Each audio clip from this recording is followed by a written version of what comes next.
आप अगर मार्केट में इन्वेस्टमेंट स्टार्ट करने जा रहे हो तो आपके मन में बहुत सारे डाउट आएंगे कि मार्केट में इन्वेस्ट करना सेफ़ है कि नहीं, लीगल है कि नहीं, टैक्सेस के बारे में क्या है, कल को अगर मैं पैसा इन्वेस्ट करने जा रहा हूँ तो कैसे करना चाहिए, कल को डूब तो नहीं जाएगा।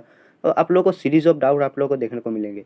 तो इतने सारे डाउट आपके मन में ना आए और आप सेफली और बहुत ही अच्छे से इन्वेस्टमेंट कर पाओ, तो उसके लिए क्या है, आपको आपके जो फंडामेंटल्स है उसको आपको बहुत ज़्यादा क्लियर करने की ज़रूरत है। क्योंकि आप अगर अपने फंडामेंटल्स को क्लियर नहीं करोगे तो बाद में जाकर आप लोगों को बहुत सारा प्रॉब्लम होगा। और फंडामेंटल्स अगर आपके क्लियर रहेंगे तो आप स्मूथली बहुत अच्छे से मार्केट में इन्वेस्टमेंट कर पाओगे। तो इस फंडामेंटल पे सबसे पहले स्टार्ट करते हैं, स्टॉक मार्केट क्या है इससे।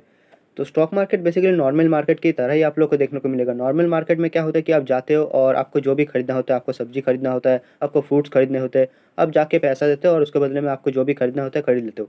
सेम इस केस में भी स्टॉक मार्केट में भी आप लोगों को देखने को मिलेगा। बस यहाँ पर क्या होता है कि आपको स्टॉक खरीदने होते हैं। मतलब आप अगर जाते हो, पैसे लेके जाते हो, आप पैसा देते हो और उसके बदले में आपको शेयर्स खरीदते हो। आपको अगर बेचना होता है तो आप जाते हो, आपको शेयर्स बेचने होते हैं, आप शेयर्स को बेचते हो और आपको पैसा मिल जाता है। सेम, बस यहाँ पर थोड़ा-सा डिफ़रेंस इतना है कि आप सब कुछ ऑनलाइन करते हो, तो इसमें क्या है कि मान लीजिए आपने पैसा दिया, तो बीच में कोई हो होना तो चाहिए ना जो कि सब कुछ कंट्रोल करे, रेगुलेट करे और सब कुछ नज़र में रखे। क्योंकि मान लीजिए आपने पैसा दे दिया और सामने वाले इंसान ने अगर शेयर देने से मना कर दिया तो, या फिर मान लीजिए आपने शेयर तो उसे दे दिया लेकिन उसने पैसा देने से मना कर दिया, तो इस चीज़ को करने के लिए भी बीच में बहुत सारे स्टेप्स होते हैं और बहुत सारे रेगुलेटर्स और बहुत सारे अथॉरिटीज़ होती है, जो कि इन सब चीज़ों का ध्यान रखती है और स्टेप बाय स्टेप आपके पास बेचने के बाद पैसा आ जाए या फिर आपने अगर पैसा दे दिया है तो आपके पास शेयर आ जाए, तो ये सब कुछ चीज़ें नज़र रखती है। लेकिन मार्केट में आप कोई भी कंपनीज़ का शेयर नहीं खरीद पाओगे, क्योंकि क्या है, आप अगर इंडिया में देखोगे तो आपको हज़ारों लाखों कंपनीज़ रजिस्टर मिल जाएँगे। आप अगर अपने आस-पास देखोगे तो आप लोग को बहुत सारी कंपनीज़ देखने को मिल जाएँगी। लेकिन आप उन कंपनीज़ के शेयर को खरीद नहीं सकते, क्योंकि मोस्टली वो कंपनीज़ आप लोग को प्राइवेट लिमिटेड देखने को मिलेगी। उन कंपनीज़ का शेयर आप लोग को स्टॉक मार्केट में देखने को नहीं मिलेगा। तो आप सिर्फ़ उन्हीं कंपनीज़ के शेयर को खरीद पाओगे जो इस कंपनी के प्रोमोटर्स ने उनके कंपनीज़ के जितने भी शेयर्स हैं उनको स्टॉक मार्केट पे लिस्ट कर दिया है। और उसके बाद लिस्ट करने के बाद वो प्राइवेट लिमिटेड से पब्लिक लिमिटेड पे शिफ्ट हो चुके हैं। और इंडिया पे जो मोस्टली बड़ी-बड़ी कंपनीज़ आप लोग को देखने को मिल जाएँगे, उसमें से मोस्टली आप लोग को कंपनीज़ इंडिया के मार्केट में लिस्ट होते हुए देखने को मिल जाएँगे। कुछ कंपनीज़ है जो कि अभी भी प्राइवेट लिमिटेड है, बहुत सारे टाटाज़ के आप लोग को बहुत सारे प्राइवेट लिमिटेड देखने को मिल जाएँगे, सारे कंपनी से लिस्टेड नहीं है। रिलायंस के भी बहुत सारे, मतलब उनके अंदर ही अंदर प्राइवेट लिमिटेड है, मतलब वो एक ग्रुप के अंदर है। आपको अगर पूरा खरीदना है तो आपको रिलायंस लिमिटेड ही खरीदना पड़ेगा। लेकिन उनके जो मोस्टली जो इंटरनल छोटे-छोटे कंपनीज़ है वो भी मतलब उसके अंडर ही आता है, लेकिन आपको प्राइवेट लिमिटेड देखने को मिलेगा। मतलब डायरेक्टली आप उनके शेयर्स नहीं खरीद पाओगे, आपको खरीदना है तो आपको रिलायंस का ही खरीदना पड़ेगा। अब नेक्स्ट बात करते हैं ट्रेडिंग एंड डीमैट अकाउंट के बारे में। आप लोगों ने डीमैट अकाउंट के बारे में बहुत ज़्यादा सुना होगा। आप अगर यूट्यूब में वीडियो देखोगे तो हर समय आपको कोई ना कोई डीमैट अकाउंट का ऐड देखते हुए दिख ही जाएगा। तो ऐसे में ये डीमैट अकाउंट है क्या? डीमैट अकाउंट बेसिकली आप ऐसा समझ सकते हो कि एक अकाउंट की तरह है। आप जब बैंक अकाउंट खोलते हो तो उसमें आप पैसा डिपॉज़िट करते हो। सेम ये एक अकाउंट की तरह ही है, बस यहाँ पर क्या होता है कि आप जो भी शेयर्स खरीदते हो, वो शेयर्स यहाँ पर स्टोर होते हैं। और सिर्फ़ शेयर्स के बारे में नहीं, आप अगर कोई भी बॉन्ड्स खरीदते हो, म्यूचुअल फंड खरीदते हो, मतलब आप कुछ भी पेपर एसेट खरीदते हो, वो सारा का सारा कुछ यहाँ पर स्टोर हो सकता है। आप अगर अनलिस्टेड शेयर भी खरीदते हो, तो भी आप यहाँ पर स्टोर कर सकते हो। तो ये बेसिकली एक स्टोरेज है, जहाँ पर आप अकाउंट अकाउंट की तरह है, जहाँ पर आपके बहुत शेयर्स या फिर पेपर एसेट वगैरह स्टोर होता है। और ट्रेडिंग अकाउंट सेम है, बस क्या है कि आप इससे ट्रेड कर सकते हो। मतलब डीमैट अकाउंट पे आपके शेयर स्टोर तो होंगे, लेकिन आपको खरीदने के लिए कुछ तो चाहिए ना। आप जहाँ पर जिससे शेयर खरीदोगे, बेचोगे, जो आपका ट्रांज़ैक्शन होगा, वो एक अकाउंट चाहिए, तो उसके लिए ट्रेडिंग अकाउंट होता है। और अब जब भी किसी ब्रोकर के पास जाकर आप डीमैट अकाउंट ओपन करते हो, तो ये दोनों अकाउंट साइड बाय साइड एक ही साथ ओपन हो जाता है। और इसके बाद आता है एक्सचेंज, जहाँ पर एक्चुअल एक्सचेंज ट्रांज़ैक्शन होता है। मतलब मान लीजिए आपको खरीदना है, तो आप पैसे देते हो, उसके बदले में जो आपका ऑर्डर मैच होता है, मतलब ऑर्डर मैचिंग का काम एक्सचेंज पे होता है। मान लीजिए आपने कोई शेयर खरीदना है, तो आपने मान लीजिए ₹100 पे ऑर्डर प्लेस किया कि मुझे ₹100 पे 50 क्वांटिटी शेयर खरीदना है। तो दूसरी तरफ कोई होना चाहिए जो कि ₹100 पे शेयर सेल करने के लिए रेडी है। क्वांटिटी मैटर नहीं करता। मान लीजिए उसको सिर्फ़ 2 ही क्वांटिटी सेल करना है, तो आप सिर्फ़ 2 ही क्वांटिटी खरीद पाओगे, बाकी आपका अनएक्ज़िक्यूटेड रह जाएगा।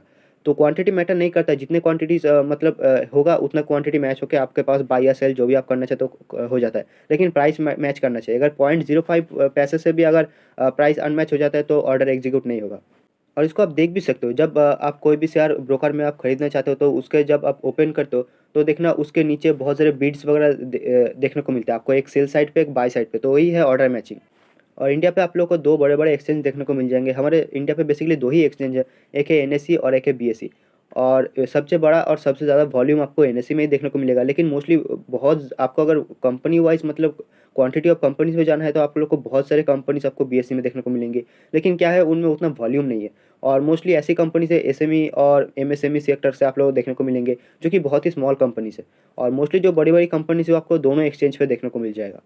और ऐसा सच कोई डिफरेंस नहीं है कि आपको सिर्फ एनएस से ही खरीदना है या फिर बीएसई से ही खरीदना है। आपको जहाँ पर प्राइस सही मिल रहा है आप क्योंकि दोनों प्राइस दोनों एक्सचेंज पे ऑलमोस्ट सेम ही चलता है। थोड़ा बहुत 5 पैसा 10 पैसे का फ़र्क हो सकता है। लेकिन एक्सचेंज पे बहुत ज़्यादा प्राइस डिफरेंस नहीं होता है और बस थोड़ा बहुत डिफरेंस होता है चार्जेस का। और ऐसा नहीं है कि बहुत ज़्यादा सिग्निफिकेंट डिफरेंस है। आप अगर कंपेयर करोगे तो बहुत ज़्यादा डिफरेंस नहीं है अनलेस आप बहुत ज़्यादा वॉल्यूम पे ऑपरेट कर रहे हो। मतलब आप अगर बहुत ज़्यादा क्वांटिटी शेयर खरीद रहे हो, बहुत ज़्यादा मतलब पैसे का शेयर खरीद रहे हो तो अनलेस आप लोगों को डिफरेंस समझ में नहीं आएगा और मोस्टली रिटेल इन्वेस्टर को इतना समझ में भी नहीं आता इतना प्राइस डिफरेंस। इसके बाद आते हैं आप लोगों का डीपी मतलब जो कि ब्रोकर्स हो गए जैसे कि ज़ेरोधा, एंजल वन, अपस्टॉक्स ये जितने सारे ब्रोकर्स हैं इनका रोल आता है। ये लोग क्या करते हैं बेसिकली आपके पास अकाउंट ओपन करना, अकाउंट को मैनेज करना, आपका आपका जो भी क्वेरी है उसको रिज़ॉल्व करना, आपका जो भी मतलब जो भी कंप्लेंट वगैरह है इसको रिज़ॉल्व करना, आपका जो भी पेपर वर्क, डॉक्यूमेंटेशन ये सारा का सारा काम करना। और इसके अलावा भी आपको मेन जो मैंने बताया था कि आप ट्रेडिंग अकाउंट से जो बाय और सेल करोगे, उस ऑर्डर को डायरेक्टली आप एक्सचेंज पे नहीं पहुँचा सकते। आप लोग डायरेक्टली एक्सचेंज पे ऑर्डर प्लेस नहीं कर सकते। इसके लिए बीच में एक ब्रोकर चाहिए होता है। आप जब भी ऑर्डर प्लेस करते हो बीच में क्या होता है कि आपका ब्रोकर आपसे ऑर्डर लेता है और एक्सचेंज पे वो प्लेस करता है और उसके बाद जब ऑर्डर मैच हो जाता है आपके अकाउंट पे वो शेयर्स वगैरह जो भी होता है आप आ जाता है। तो ये ऑर्डर एक्सचेंज पे प्लेस करना भी आपका डीपी का काम होता है इसलिए डीपी की ज़रूरत है और डीपी ऐसा फ्री में नहीं करता। इसके बदले में आप लोग के पास से वो बहुत सारे फीस भी कलेक्ट करता है ब्रोकरेज हो गया और बीच-बीच में जो भी आप शेयर वगैरह सेल करने का भी अलग से चार्ज होता है और अकाउंट मेंटेनेंस चार्ज भी होता है। तो ऐसे बहुत सारे फीस वो कलेक्ट करता है इसके बदले में। एंड इसके बाद आता है डिपॉज़िटरी जैसे कि मैंने कहा कि आपका डीमैट अकाउंट को मैनेज करने के लिए जहाँ पर आपके अकाउंट मतलब जो भी शेयर्स है आपके पास वो जहाँ पर आपके स्टोर होते हैं वो सब कुछ मैनेज आपका डिपॉज़िटरी करता है। और आपको इंडिया पे 2 बड़े डिपॉज़िटरी देखने को मिलेंगे, एक है सीडीएसएल और एक है एनएसडीएल। मोस्टली आप अगर आपके पास अगर कोई भी डिस्काउंट ब्रोकर के पास अकाउंट है मतलब ज़ेरोधा, अपस्टॉक्स, एंजुअल मोस्टली जितने सारे हैं, ये सबके पास सीडीएसएल के पास ही आपका डीमैट अकाउंट ओपन हुआ होगा। आप जाकर अकाउंट सेक्शन पे देख भी सकते हो आपका किसके पास अकाउंट ओपन है। और मोस्टली जो बड़े-बड़े इंस्टीट्यूशन है, एफआईआई है या फिर डीआईआई है, इनका अकाउंट बेसिकली मोस्टली एनएसडीएल के साथ ओपन है।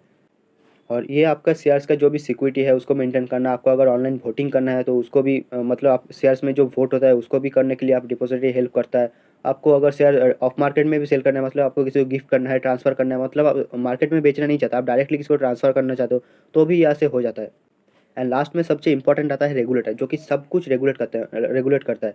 नए-नए रूल्स बनाना हो गया या फिर किसी को मतलब फ्रॉड पकड़ना हो गया, न्यू चीज़ें इम्प्लीमेंट करना हो गया, मतलब जो भी चीज़ें किसी कोई फ्रॉड कर रहा है कि नहीं, ये सब सारी चीज़ें कंट्रोल करना, रेगुलेट करना, मॉनिटर करना सब कुछ रेगुलेटर का काम है। और हमारे इंडिया पे रेगुलेटर का काम करता है सेबी, एसीबीआई जो कि है securities and exchange board of India. ये सब कुछ रेगुलेटर का काम करता है मतलब सब कुछ मैनेज करना हो गया, न्यू रूल्स इम्प्लीमेंट करना हो गया, सब कुछ इंडिया पे ये सब सेबी कंट्रोल करता है। और ये पूरी तरह से गवर्नमेंट के अंडर ही आता है, तो फिर ऐसा नहीं है कि मार्केट में जैसे कि मैंने कहा था कि आपके मन में अगर डाउट है कि लीगल है कि नहीं, तो ऐसी कोई बात नहीं है, सब कुछ गवर्नमेंट कंट्रोल करता है, इसलिए आपके पास टैक्स भी बचे रहते हैं। मतलब आप जब भी कोई शेयर बाय या सेल करते हो, तब उस समय तो आपका कुछ चार्जेस गवर्नमेंट लेते ही लेते हैं, जीएसटी भी लेता है। उसके अलग से भी आप जब सेल करते हो, सेल करते हो, तब भी आपका जो प्रॉफिट होता है, उसमें भी गवर्नमेंट अलग से टैक्सेस वगैरह लेता है। तो अब आते हैं पहले जो मैंने सवाल उठाए थे, आपके पास जो डाउट था कि सेफ़ है कि नहीं, लीगल है कि नहीं, तो ये सब अब क्लियर हो जाना चाहिए क्योंकि मैंने जो स्ट्रक्चर आप लोगों को बताया, उससे अब तक क्लियर हो जाना चाहिए कि पूरी तरह से लीगल है, कोई इश्यू नहीं है। गवर्नमेंट खुद इन्वेस्टमेंट करता है और सब कुछ रेगुलेट भी करता है, सब कुछ मॉनिटर करना हो गया, सब कुछ गवर्नमेंट करता है। और इसके अलावा जो लीगल है इश्यू है कि नहीं, तो ये भी क्लियर हो जाना चाहिए कि सब कुछ पेपर डॉक्यूमेंटेशन से होता है, तो ऐसा कोई लीगल का भी इश्यू नहीं होना चाहिए। और जो सेफ वगैरह है वो जैसे कि मैंने बताया कि आपका आप जो भी शेयर्स वगैरह खरीदते हो सब कुछ आपका सेपरेट डीमैट अकाउंट पे स्टोर होता है।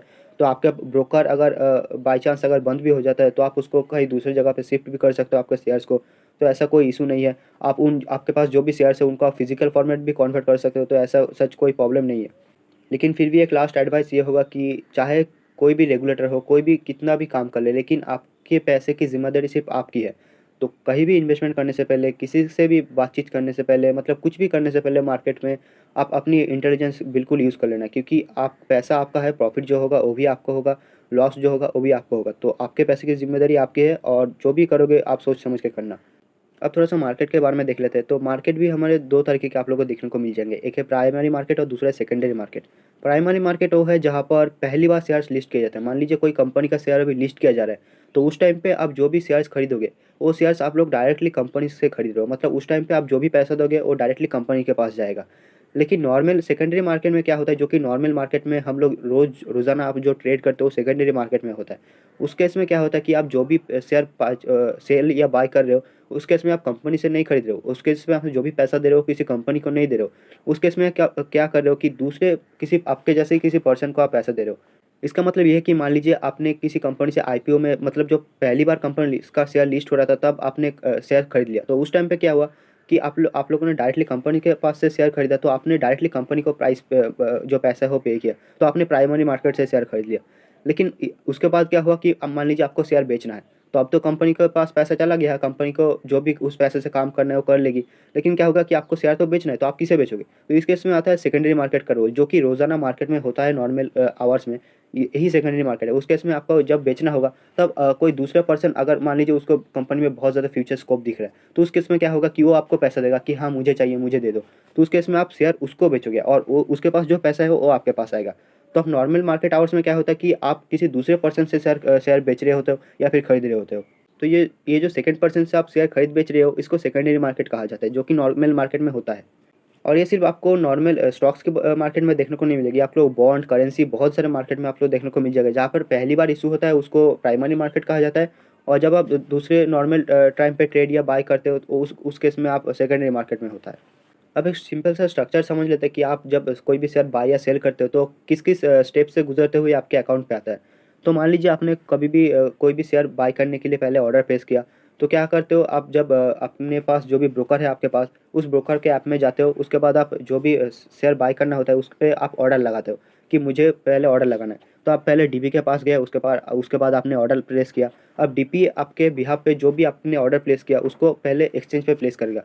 तो मान लीजिए हमने इस केस पे कंसीडर की एनएसई पे, तो आपका ऑर्डर पहले एनएसई पे प्लेस होगा, उसके बाद ऑर्डर मैचिंग होगा। मान लीजिए आपने ऑर्डर प्लेस किया कि मुझे ₹100 में खरीदना है, तो दूसरे दूसरे तरफ कोई ₹100 पे सेल करने वाला होना चाहिए। तो जब ये मैच हो जाएगा, तो उसके बाद आप जो भी ट्रांसफ़र प्रोसेस है वो स्टार्ट हो जाएगा। मतलब उसके पास आप अगर खरीद रहे हो, तो आप जो भी पैसा दे रहे हो उसके पास चला जाएगा और उसके पास जो भी शेयर्स है वो आपके पास आ जाएगा। और ऐसे पूरा ट्रांज़ैक्शन कन्फर्म हो जाएगा और आप जब खरीद रहे हो तो आपके पास शेयर्स आपके डीमैट अकाउंट पे आ जाएँगे। तो ये सेम प्रोसेस चलता है बाय करने के टाइम भी और सेल करने टाइम भी।